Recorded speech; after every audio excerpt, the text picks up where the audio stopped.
Good evening friends. हमने article 21 Indian constitution तक discussion कर लिया था।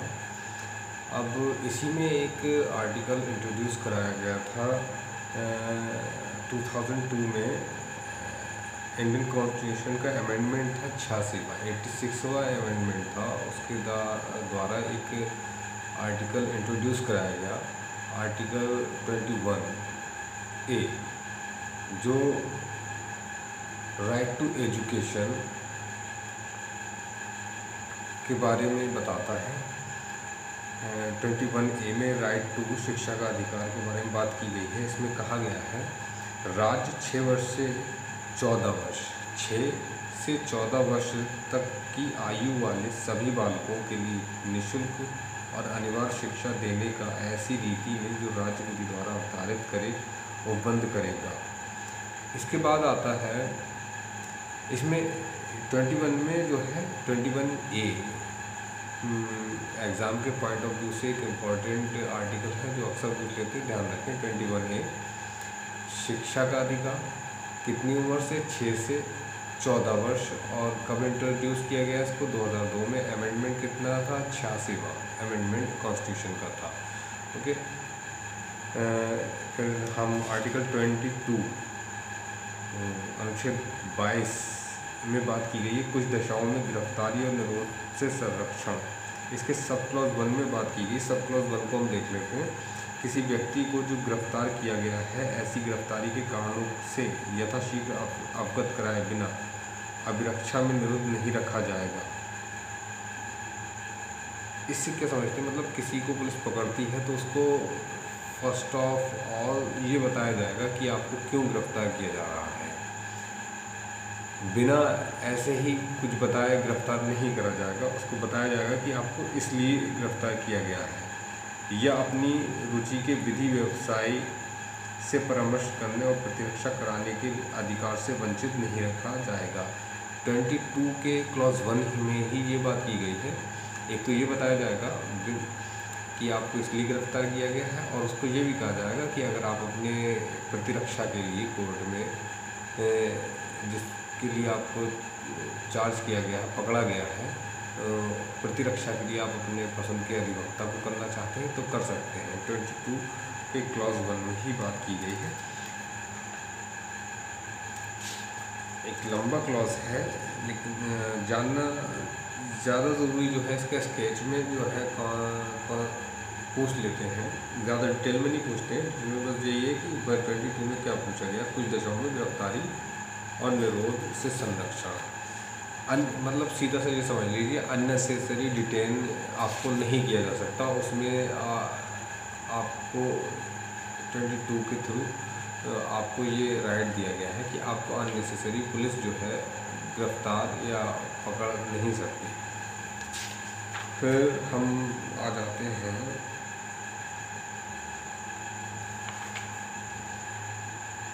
शोषण के विरुद्ध अधिकार। इसमें 2 आर्टिकल हैं, आर्टिकल 23 और आर्टिकल 24। आर्टिकल 23 में क्या बात की गई है? मानव के दुर्व्यवहार और बलात्श्रम का प्रतिषेध है। प्रोहिबिटेशन of traffic in human beings and forced labour. इसके सब क्लॉज 1 में बात की गई है मानव का दुर्व्यवहार और बेगार तथा इसी प्रकार का अन्य बलात्श्रम प्रतिषिद्ध किया गया जाता है, और इस उपबंध का कोई भी उल्लंघन अपराध होगा जो विधि के अनुसार दंडनीय होगा। मतलब जोर ज़बरदस्ती से किसी से काम नहीं कराया जा सकता। सिंपल भाषा में अगर ऐसा कराया जाता है तो वो according to as per law जो है दंडनीय अपराध होगा। सब क्लॉज 2 में बात की गई है इसके इस अनुच्छेद की कोई बात राज्य को सार्वजनिक प्रयोजनों के लिए अनिवार्य सेवा अधिरोपित करने से निवारित नहीं करेगी। ऐसी सेवा अधिरोपित करने में राज्य केवल धर्म, मूलभूत जाति या वर्ग या इनमें से किसी के आधार पर कोई विभेद नहीं करेंगे। इसी के सब क्लॉज 2 में बात की गई। पहले क्लॉज में ये बात की गई कि ज़बरदस्ती आप किसी से काम नहीं करा जा सकते, किसी को गुलाम नहीं बनाया जा सकता, ऐसा समझ लीजिए। और दूसरी चीज़, दूसरे क्लॉज में जो बात की गई, जब नेशनल इंटरेस्ट की कोई बात है, आपसे भागीदारी मांगी जाती है, तो आपको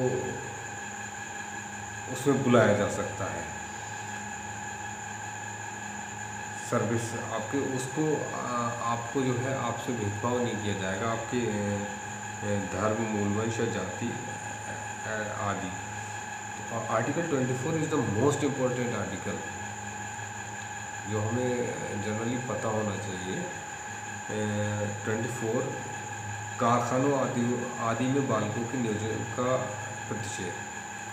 इससे ये जो है चाइल्ड लेबर्स लॉज की जो बात हमारे इंडिया में की जाती है, इस आर्टिकल 24 में उसी चीज़ के बारे में बताया गया है कि prohibition of employment of children in factories या इस तरह के और भी काम हैं। जो इसमें क्या बात की गई है, 14 वर्ष से कम आयु के किसी बालक को किसी कारखाने या खान में काम करने के लिए नियोजित नहीं किया जाएगा या किसी अन्य परिसंकट में नियोजन में नहीं लगाया जाएगा। परिसंकट में का मतलब है कि बहुत ही ख़तरनाक काम जहाँ होते हैं उनमें, और इसमें जो है एक एज 14 ईयर 14 वर्ष से कम आयु, यानी कि 14 वर्ष तक के जो आयु है जिन बालकों को, आप उनको नियोजन में नहीं लगा सकते, किसी काम में नहीं लगा सकते।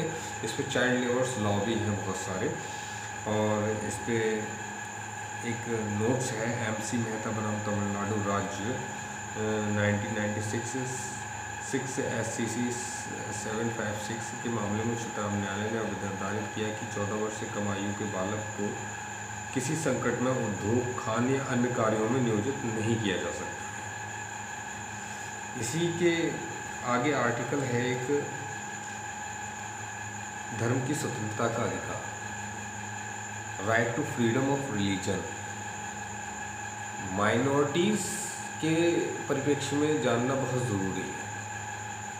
माइनॉरिटीज़ जो है उनको जानना बहुत ज़रूरी है कि article 25 of Indian constitution what saying. इसमें बात की गई है अंतःकरण की और धर्म के अबाध रूप में मान्य आचरण और प्रचार करने की स्वतंत्रता, freedom of conscience and free profession, practice and propagation of religion.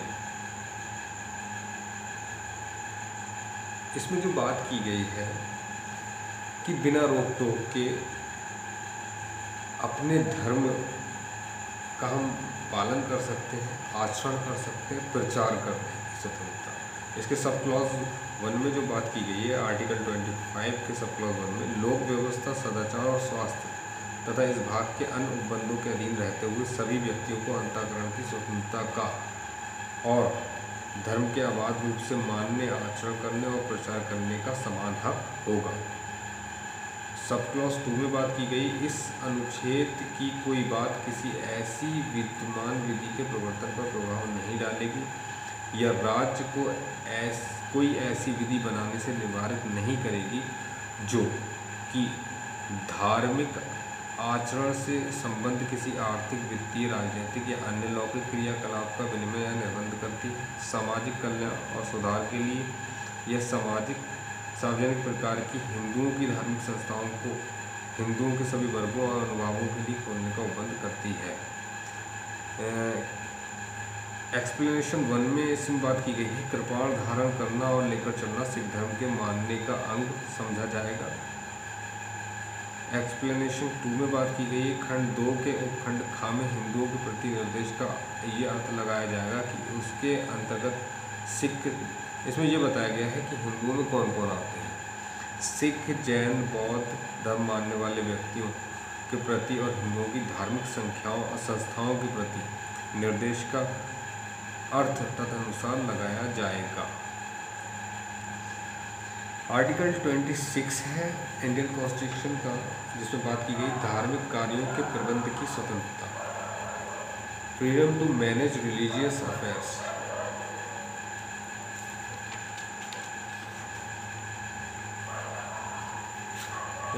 तो इसमें जो बात की गई है वो लोक व्यवस्था, सदाचार, स्वास्थ्य के अधीन रहते हुए प्रत्येक धार्मिक संप्रदाय या उसके किसी अनुभाग को काव्य बात की गई धार्मिक और पूर्त प्रयोजन के लिए संस्थाओं की स्थापना और पोषण करना, मतलब अपने रिलीजन के हिसाब से आप एक ऑर्गेनाइजेशन बना सकते हैं, उनका पोषण कर सकते हैं। बी में बात की गई है अपने धर्म विषयक कार्यों का प्रबंध कर सकते हैं। गा में बात की गई जगम और स्थापन संपत्ति के अर्जन और स्वामित्व का, यानी कि मूवेबल और रिमूवेबल प्रॉपर्टी को ले सकते हैं, उसको स्वामी बनाया जा सकता है। घा में ऐसी संपत्ति का विधि के अनुसार प्रशासन करने का अधिकार होगा। आर्टिकल 27 किसी विशिष्ट धर्म की अभिवृद्धि के लिए करों के संदाय के बारे में स्वतंत्रता। इसमें इतना ही जानना काफ़ी ज़्यादा इम्पोर्टेंट नहीं। तो आर्टिकल 28 कुछ शिक्षा संस्थाओं में धार्मिक शिक्षा या धार्मिक उपासना में उपस्थित होने के बारे में स्वतंत्रता, ये थोड़ा सा जानना ज़रूरी हो जाता है। नंबर 1 है इसमें राज्य विधि से पूर्णतः पोषित किसी शिक्षा संस्था में कोई धार्मिक शिक्षा नहीं दी जाएगी। सब 28 के सब क्लॉज 1 में ये बात की गई, जिसको स्टेट जो है फंडिंग कर रहा है वहाँ पे कोई धार्मिक शिक्षा नहीं दी जाएगी। खंड खा इसका दूसरा जो है सब क्लॉज 2 में खंड का की कोई बात ऐसी शिक्षा संस्था को लागू नहीं होगा जिसका प्रशासन राज्य करता है, किंतु जो किसी ऐसे विन्यास या न्यास के अधीन स्थापित है जिसके अनुसार उस संस्था में धार्मिक शिक्षा देना आवश्यक है। अब यहाँ पे दूसरी बात इसमें बात की गई, पहले में तो ये बात है जहाँ फंडिंग स्टेट दे रहा है वहाँ पे धार्मिक शिक्षा नहीं जाएगी, लेकिन दूसरे में बात कर दी गई कि अगर किसी संस्था द्वारा किसी एजुकेशन इंस्टीट्यूट को खड़ा किया गया और उस संस्था का मोटिव ही किसी विशेष धर्म की शिक्षा को आगे बढ़ाना है या करना है, तो वहाँ पे ये चीज़ लागू नहीं होगी, वहाँ दी जा सकती है। सब क्लॉज 3 में बात की गई राज्य से मान्यता प्राप्त या राज्य निधि से सहायता पाने वाले शिक्षा संस्था में उपस्थित होने वाले किसी व्यक्ति को ऐसी संस्था में दी जाने वाली धार्मिक शिक्षा में भाग लेने के लिए या ऐसी संस्था में या उससे संलग्न स्थान में की जाने वाली धार्मिक उपासना में उपस्थित होने के लिए तब तक बाध्य नहीं किया जाएगा जब तक कि उस व्यक्ति ने या यदि अगर आवश्यक है तो उसके संरक्षक ने इसके लिए अपनी सहमति नहीं दे दी है। सब क्लॉज में बात की गई है स्टेट फंडिंग से जो स्कूल चल रहे हैं। एक तो ये चीज़ है कि अगर उनको जो किसी ऑर्गेनाइजेशन के तहत चलाया जा रहा है, उस ऑर्गेनाइजेशन उस सोसाइटी का पर्पज़ है किसी विशेष एजुकेशन रीजन के एजुकेशन को बढ़ावा देना, तो वहाँ पे आप दे सकते हैं। दूसरा क्लॉज 3 में बात कर दी गई है कि अगर फंडिंग भी हो रही है और गार्जियंस बच्चे के सहमति दे देते हैं तो वहाँ पे एजुकेशन दी जा सकती है। तो ये तो हमारे आज हमने डिस्कशन किया आर्टिकल 21A से लेके आर्टिकल 28 तक है, और हम अपनी नेक्स्ट वीडियो में देखेंगे। तब तक के लिए आप हमारे वीडियोस को देखते रहिए और कॉम्पिटिटिव एग्ज़ाम की तैयारी करते रहिए। Good bye.